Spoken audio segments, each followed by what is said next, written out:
Hello বন্ধুরা, কেমন আছো তোমরা? কাল বাড়িতে বানিয়েছিলাম ফিরনি। সবসময় বাইরের ফিরনি খেতে খেতে আজ মনে হলো নিজেই একবার ট্রাই করি। তোমরাও বানিয়ে দেখো, দুর্দান্ত লাগে খেতে। প্রথমে আমি 1 লিটার দুধ গরম করতে বসিয়ে দিয়েছি অল্প স্টিমে। আস্তে আস্তে দুধটা জাল হতে থাকুক।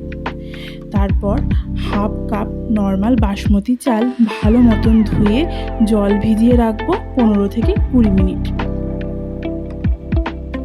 আগে থেকে ভিজিয়ে রাখা মাটির সরাগুলোকে আমি এখন উল্টে রেখে দিই, যাতে জলগুলো সম্পূর্ণ ঝরে যায়।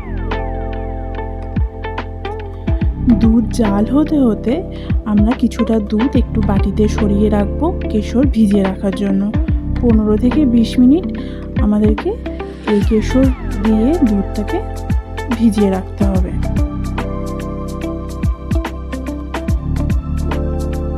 এবার ভিজিয়ে রাখা যে চালটা ছিল সেটাকে যে কোনো ছাঁকনিতে আমাদেরকে জল ঝরানোর জন্য ছড়িয়ে দিতে হবে। চালগুলো থেকে জল ঝরে গেলে সেটিকে মিক্সার গ্রাইন্ডে গুঁড়ো করতে হবে, কিন্তু মনে রাখতে হবে মিহি গুঁড়ো কিন্তু নয়, অল্প দানা যেন থাকে।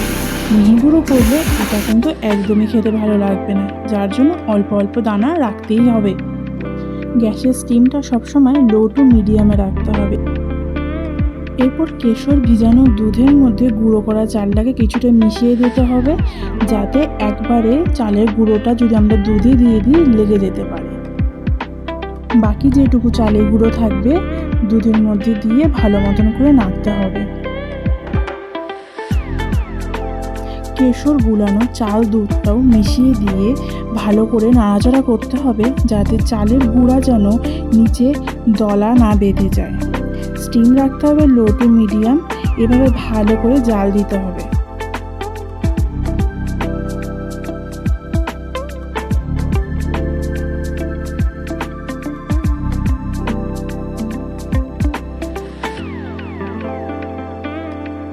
দুধের পরিমাণ কিছুটা শুকিয়ে এলে আমাদেরকে হাফ কাপের মতন চিনি এর মধ্যে অ্যাড করে দিতে হবে।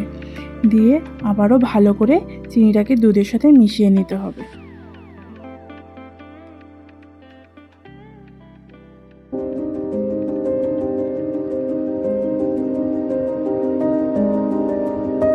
এরপর আগে থেকে গুঁড়ো করে রাখা এলাচটাকে ছড়িয়ে দিতে হবে এবং ভালোভাবে এটাকে মিশিয়ে দিতে হবে।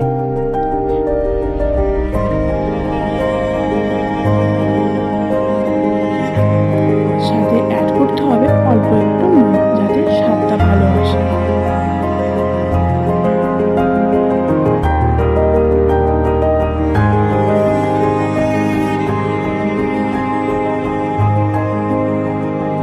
দেখুন ডাবরের পিছনে কি সুন্দর আঠার মতন আটকে যাচ্ছে। এবারে বুঝতে হবে এটি হয়ে এসছে।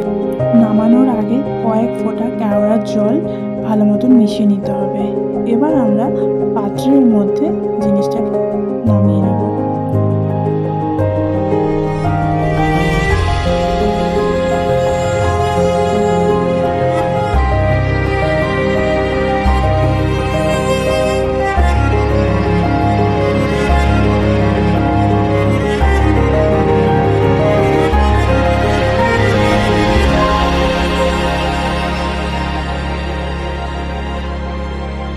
মাটির পাত্রে সার্ভ করার পর মোটামুটি 12 ঘন্টার মতন আমাদের নর্মাল ফ্রিজে এটাকে সেট করতে দিতে হবে। তারপরে এটা খেতে জাস্ট দারুণ লাগে, দারুণ। আমার এই রেসিপিটি যদি আপনাদের ভালো লেগে থাকে তাহলে কিন্তু অবশ্যই আমার চ্যানেলটিকে সাবস্ক্রাইব করে দেবেন এবং ভিডিওটিতে একটি লাইক করে দেবেন।